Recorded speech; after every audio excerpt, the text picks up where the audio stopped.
عوام long march کے لیے یہاں پہنچے گی، یہاں کیا عالم ہوگا؟ دیکھو میرے بھائیوں اور بہنوں،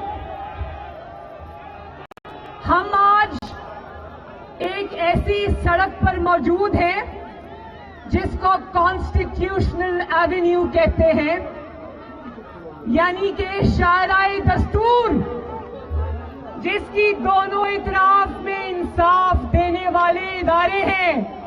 لیکن میرے بھائیوں، میں بہت افسوس کے ساتھ یہ بات کہتی ہوں کہ ہم جس ملک میں رہتے ہیں وہاں نہ آئین ہے نہ کوئی انصاف ہے۔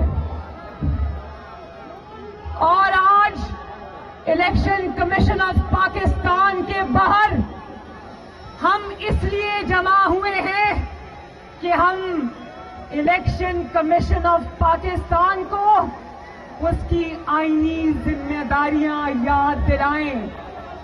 ہم یہاں پر اس لیے جمع ہوئے ہیں کہ ہم الیکشن کمیشن آف پاکستان اور محترم چیف الیکشن کمشنر کو یہ بتائیں کہ آپ کا ادارہ پاکستان کا ادارہ ہے، پاکستان کا آئینی ادارہ ہے اور پاکستان کی قوم کا ادارہ ہے۔ یہ وہ ادارہ ہے جس کو آئین نے آپ کی اور عوام کی رائے کا امین بنایا ہے۔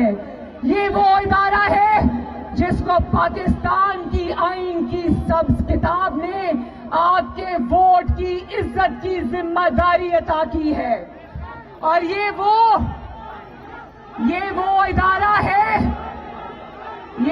ادارہ ہے جس کو عوام کے ووٹ کی عزت کروانی تھی۔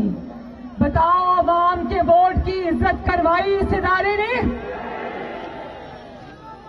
میں آج آپ کو پاکستان کی تاریخ کے سب سے بڑے فراڈ کی کہانی سناتی ہوں۔ جانتے ہو اس فراڈ کا نام کیا ہے؟ اس فراڈ کا نام ہے Tehreek Insaf foreign funding case. کیا نام ہے؟ اب میرے پیچھے پیچھے بولنا ہے تاکہ مجھے پتا چلے کہ آپ میری بات سن رہے ہو اور آپ کو آواز آ رہی ہے، اور یہ کہ آپ کو اپنی بہن اور بیٹی کی بات سمجھ آ رہی ہے۔ کیا آپ جانتے ہیں کہ نومبر 2014 یعنی 2014 میں تقریباً 7 سال پہلے، 6.5 سال پہلے یہ کیس دائر ہوا تھا۔ کتنے سال پہلے؟ اب تک نواز شریف کا کیس تو دنوں میں چلتا ہے اور دنوں میں ختم ہوتا ہے، اور دن میں 2 سماعتیں بھی ہوتی ہیں، لیکن 7 سال میں اس ادارے نے ابھی تک صرف 70 سماعتیں کی۔ کتنی سماعتیں؟ اور جانتے ہو یہ جو جعلی